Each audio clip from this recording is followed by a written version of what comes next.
com sua glória e o seu poder. Graça e paz, meus irmãos, tudo bem com vocês? Estamos começando mais um programa Palavra Viva. Eu fico muito feliz por saber que vocês estão mais uma vez comigo para juntos meditarmos na Palavra de Deus. Meu nome é Miqueias Alves e meu WhatsApp para você que nos ouve me mandar uma mensagem fazendo seu pedido de oração é 12 99192 5941. 12 99192 5941. 12 99192 5941. Minhas redes sociais são: no Facebook é Miqueias Alves, no Instagram é @Miqueias Alves de Souza Cruz e no meu canal de YouTube é Miqueias Alves. Sigam-nos lá, temos conteúdos de qualidade para vocês. Imutável e perfeito, e tens todo o poder. Senhor meu Deus, Pai amado e Deus eterno, obrigado por mais esse programa Palavra Viva. Fala conosco mais uma vez mediante a Tua Palavra. Abençoa as pessoas que irão ouvir esse programa de rádio e que o Senhor possa fazer coisas grandiosas por nós, em nome de Jesus. Amém. És o Criador de tudo.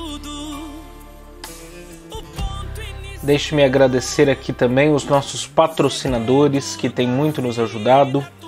E também, se você desejar nos ajudar a patrocinar esse programa de rádio, anunciando a sua empresa ou nos dando uma oferta voluntária, entre em contato com a gente pelo contato 12 99192 5941. 12 99192 5941. 12 99192 5941. Eu quero agradecer aqui o Pinda Baterias, situado na Avenida Doutor Fonte Júnior, 1149, Maria Áurea, Pindamonhangaba, São Paulo. O telefone é 12 3648 8135, 12 99191 3026. Bateria somente para carros a partir de R$ 150 com troca em até 3 vezes sem juros. Tratar com Neide Ramos ou Cláudio Bueno, nossos amigos e irmãos em Cristo.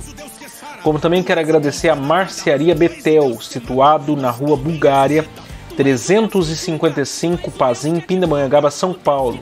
O telefone é 12 98896 3701. E esse contato também é WhatsApp. E atenção, lancheiros, produzimos o melhor pão de hambúrguer da cidade. Tratar com Wesley, meu amigo em Cristo. Eu não sou, tu és, não posso, tu podes, não faço, tu fazes, sou fraco. Hoje nós iremos meditar na segunda parte da mensagem que iniciamos ontem, que tem por título Apocalipse, a revelação de Jesus Cristo. Apocalipse, a revelação de Jesus Cristo. E eu quero ler novamente com vocês os textos que nós lemos ontem, de Apocalipse capítulo 1, verso 1, depois versos 5, 6 e o 19, que dizem assim. Verso 1. Revelação de Jesus Cristo, a qual Deus lhe deu para mostrar aos seus servos as coisas que brevemente devem acontecer. E pelo seu anjo as enviou e as notificou a João, seu servo. Verso 5. E da parte de Jesus Cristo, que é a fiel testemunha, o primogênito dos mortos e o príncipe dos reis da terra, aquele que nos ama, em quem seu sangue nos lavou dos nossos pecados, e nos fez reis e sacerdotes para Deus e seu Pai. A ele glória e poder para todo sempre. Amém. Versículo 19. Escreve as coisas que tem visto, e as que são, e as que depois destas hão de acontecer. Ontem nós fizemos algumas perguntas para o texto que nós acabamos de ler, a fim de nos orientarmos acerca do entendimento do livro do Apocalipse. Então nós levantamos 3 indagações e as respondemos à luz daquilo que o próprio livro do Apocalipse nos fornece. As 3 questões de ontem eram: primeiro, a quem isso foi revelado, ou seja, a quem esse livro foi revelado. no caso a João, o discípulo amado, e o último apóstolo de Jesus Cristo com vida até aquele momento da igreja primitiva. Em segundo lugar, onde foi revelado, isto é, na ilha de Pátimos, no Mar Egeu, a uns 64 quilômetros de Éfeso. E terceiro lugar, quando foi revelado, que foi no dia do Senhor, domingo, ou no de repente de Deus, como nós assim podemos observar. E hoje iremos observar as 3 últimas perguntas acerca dessa exposição, que são: como foi revelado, por meio de quem foi revelado e com que propósito foi revelado. Então vamos lá. Em quarto lugar, como foi revelado? Nós já vimos a quem foi revelado, onde foi revelado, quando foi revelado e agora veremos como foi revelado. Apocalipse capítulo 1, versículo 10 diz: eu fui arrebatado em espírito. Quem? João. A gente precisa entender isso aqui. João foi arrebatado em espírito, o que significa que o corpo dele continuou na terra. Quem foi levado aos céus foi apenas o espírito de João e não seu corpo. E o que aconteceu depois disso? O texto continua. E ouvi detrás de mim uma voz, ou uma grande voz como de trombeta. Quem era esse que falava? Apocalipse, capítulo 1, versos 12 a 16 dizem: e virei-me para ver quem falava comigo.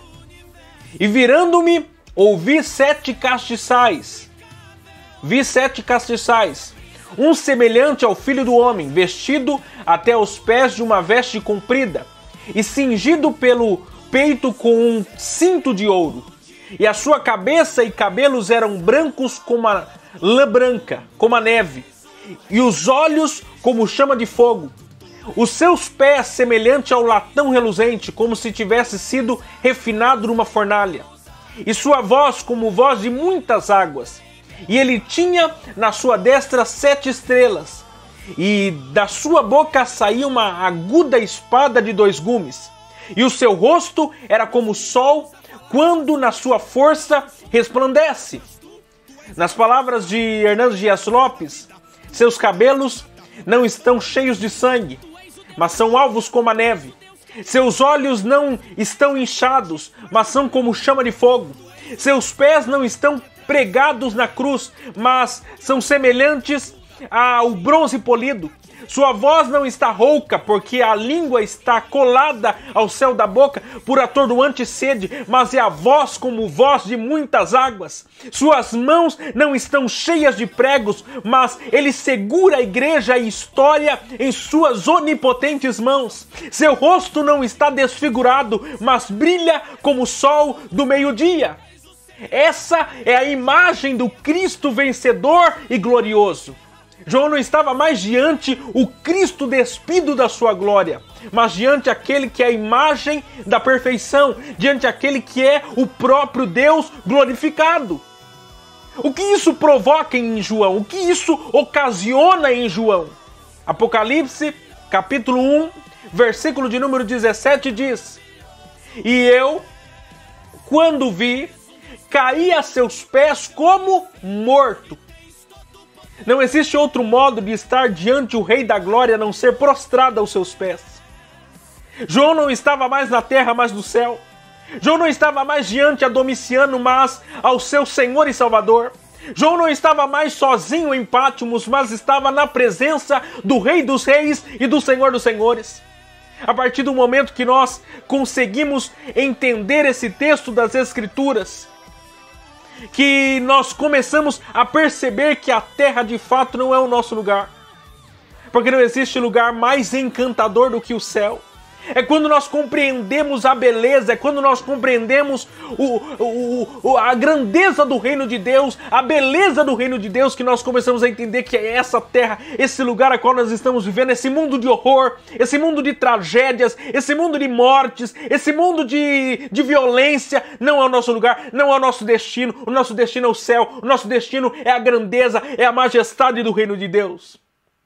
Quando a gente está com os olhos fixos para o alto, é que conseguimos contemplar a grandeza do reino a qual nós pertencemos. No capítulo 4, ainda João descreve para nós o que é estar diante a presença de Deus. E ele diz: depois destas coisas, olhei, e eis que estava uma porta aberta no céu. Isso aqui é uma declaração poderosa para nós. Porque isso significa que quando todas as portas se fecham na terra, quando você olha para a direita, quando você olha para a esquerda, quando você olha para frente, quando você olha para trás e vê todas as portas fechadas, ainda existe um lugar em que as portas estão abertas, e esse lugar é o céu. Bendito seja o nome do Senhor.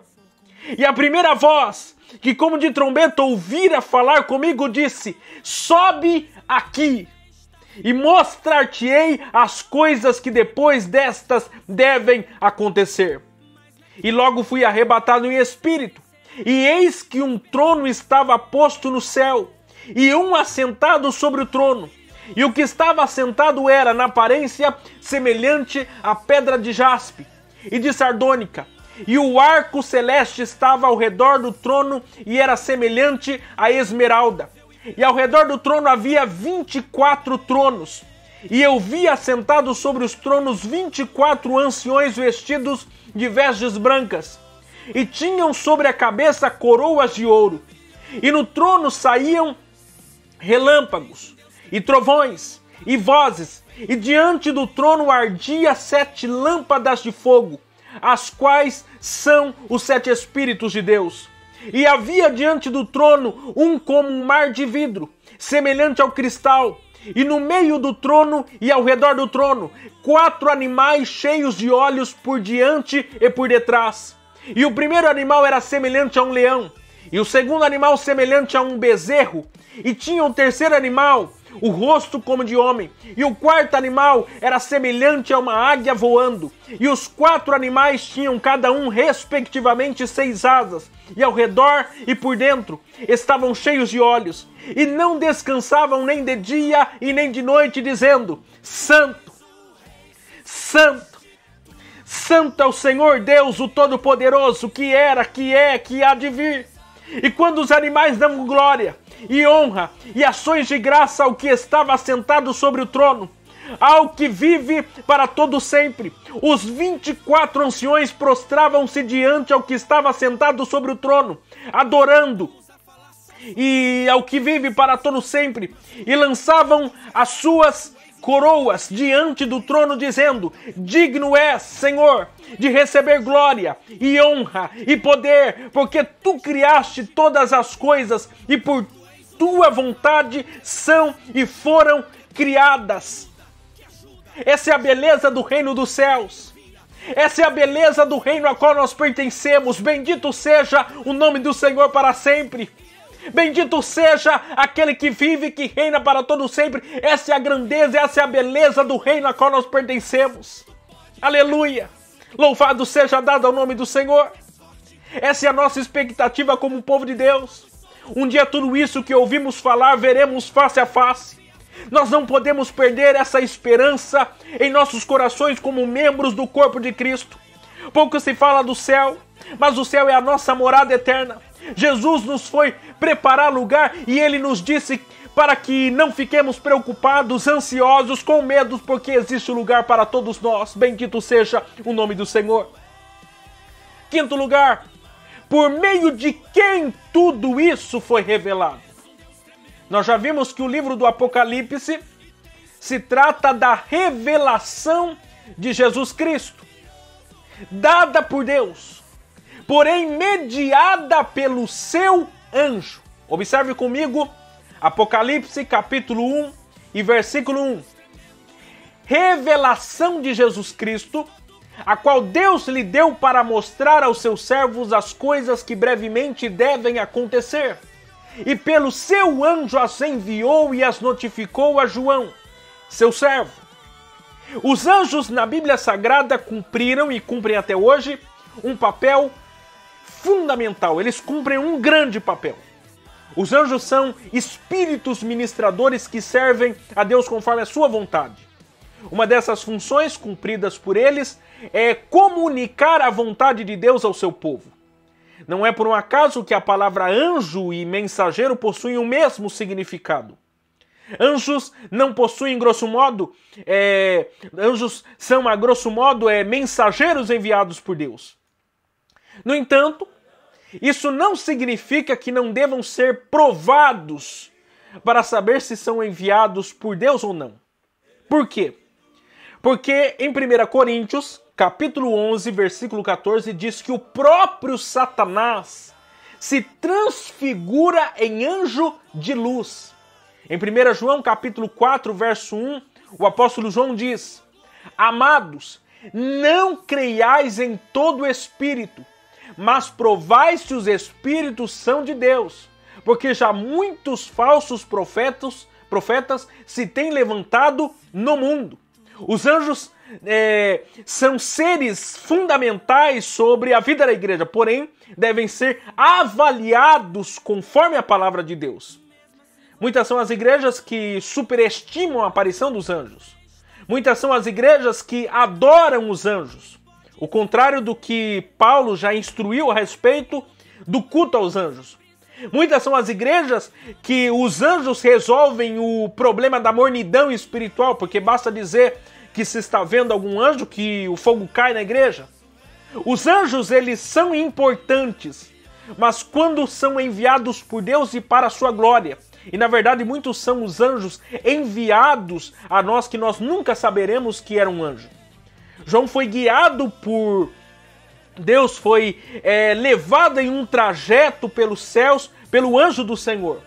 Tudo que João viu, ouviu e contemplou foi o anjo do Senhor que o instruiu.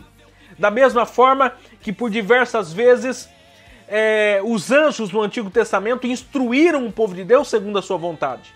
O que a gente precisa pontuar aqui a respeito disso é sobre entender o trabalho, é entender a ação do Espírito Santo de Deus, é entender a ação de Deus sobre a vida da igreja por meio, por exemplo, dos anjos, ou mesmo por meio dos profetas.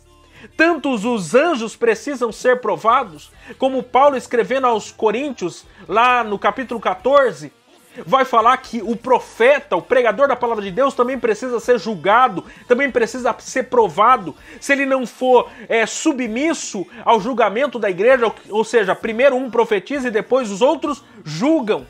Por quê? Porque a igreja não pode ser dirigida, a igreja não pode ser conduzida sem que haja um padrão de qualidade, por assim dizer, sem que haja alguém que possa validar aquilo que está sendo transmitido e aquilo que está sendo revelado. E a gente precisa levar isso muito a sério, por quê? Porque Satanás é enganador. Satanás é aquele que torce a verdade de Deus. A palavra de Deus na boca de Satanás é palavra de Satanás. Por quê? Porque Satanás não tem compromisso com a verdade. Quando você volta lá para Gênesis capítulo 3, o que ele vai dizer para a serpente? Aliás, o que ele vai dizer para Eva? O que ele vai dizer para a mulher? É verdade que de todas as árvores que estão no jardim vocês não podem comer? E a pergunta era isso que Deus havia dito? De modo nenhum. Só que o que Satanás faz? Ele aumenta, ele distorce as palavras de Deus, de modo que a mulher mesmo responde, fala assim, não, eu posso comer de todas as árvores que estão no jardim, só não posso comer da árvore do fruto do conhecimento do bem e do mal, porque no dia em que eu comer, certamente eu morrerei.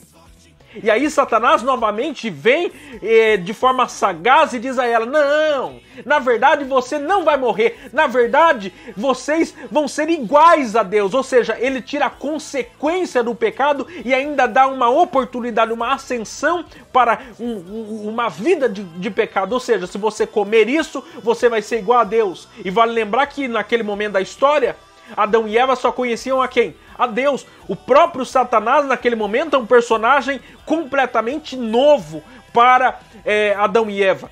ele era um personagem completamente desconhecido, passa a ser conhecido a partir daquele momento, mas até aquele momento somente Deus era conhecido por eles. Então eles veem que Deus está numa posição, num patamar, então se eles comessem no fruto, eles estariam no mesmo nível ou no mesmo patamar que Deus. E é isso que Satanás faz, ele distorce a palavra de Deus. Ele profetiza onde Deus não profetizou. Ele faz promessa onde Deus não fez promessa. Ele tira do texto aquilo que Deus não tirou. Ou seja, Satanás tem compromisso com o quê? Com a mentira, com o engano, com a destruição. Ele está preocupado em destruir o povo de Deus. E é por isso que nós precisamos estar atentos a provar os espíritos, a provar os profetas, principalmente nesse tempo e sobretudo sobre o livro do Apocalipse, onde muitas pessoas leem esse texto, leem a palavra de Deus com base em quê? Teoria da conspiração. Muitas pessoas nesses últimos dias lançam profetas, as famosas profecias do WhatsApp, começam a descrever, começam a falar de coisas que a palavra de Deus claramente condena, que a palavra claramente não diz nada, e começam a desenvolver mentiras. E é isso que Satanás quer. Ele quer propagar suas mentiras, ele quer distorcer a palavra de Deus, ele quer colocar em segundo plano aquilo que é mais importante. Sexto, e com que propósito foi revelado? Apocalipse, capítulo 1, versículo de número 3 a 8, depois os versos 11 e 19 e 20 dizem: Bem-aventurado aquele que lê e os que ouvem as palavras dessa profecia e guardam as coisas que nela estão escritas, porque o tempo está próximo. João, às 7 igrejas que estão na Ásia, graça e paz seja convosco da parte daquele que é, e que era, e que há de vir, e da dos 7 espíritos que estão diante do seu trono, e da parte de Jesus Cristo, que é a fiel testemunha, o primogênito dos mortos e o príncipe dos reis da terra, aquele que nos ama, em seu sangue nos lavou dos nossos pecados, e nos fez reis e sacerdotes por Deus e seu Pai. A ele glória e poder para todo sempre. Amém. Eis que vem com as nuvens, e todo olho verá, até mesmo os que transpassaram, e todas as tribos da terra se lamentarão sobre ele. Sim, amém. Eu sou o Alfa e o Ômega, o princípio e o fim, diz o Senhor que é e que era e que há de vir, o Todo-Poderoso. Que dizia: que vês? Escreve num livro e envia às 7 igrejas que estão na Ásia, a Éfeso, a Esmirna, e a Pérgamo, e a Tiatira, e a Sardes, e a Filadélfia, e a Laodiceia. Verso 19. Escreva as coisas que tem visto, e as que são, e as que depois dessas hão de acontecer. O mistério das 7 estrelas que viste na minha destra, e das 7 castiçais de ouro. As 7 estrelas são os anjos das igrejas, e os 7 castiçais que viste são as igrejas. A principal intenção de Jesus revelar todas essas coisas era trazer paz ao coração perturbado dos crentes que estavam vivendo em tremenda perseguição. Eles precisavam ser encorajados naquele momento de duros sofrimentos. A igreja precisava contemplar a beleza do Jesus vitorioso que tem em suas mãos as rédeas da história. Apocalipse continua sendo para nós hoje esse livro de consolação. De fato de saber que do início ao fim Jesus ele é vencedor e que a igreja de Cristo com ele é mais do que vencedora. A certeza do livro de Apocalipse para nós é saber que Jesus virá de forma triunfal. Não importa o que aconteça a esse mundo em trevas, a garantia e a certeza que nós temos é que Jesus virá. A trombeta soará e os mortos em Cristo ressuscitarão. É isso que precisa estar guardado em meu e em seu coração. A esperança da vinda gloriosa de Jesus dos céus, para buscar um povo lavado, remido de boas obras, que está cada dia mais parecido com Jesus. Essa é a nossa esperança. Deixa eu orar com você. Senhor, alcança essa pessoa, Deus, que está ouvindo esse programa de rádio. Alcança, Senhor, aqueles que estão, Senhor, num leito de hospital, precisam da sua graça, da tua bondade, da tua misericórdia. Pai, em nome de Jesus nós te clamamos. Ora vem, Senhor Jesus. Esperamos ao Senhor com ansiedade. Em nome de Jesus. Amém. Meus irmãos, amanhã estaremos de volta, se Deus assim nos permitir. para mais um programa Palavra Viva. Deus abençoe vocês.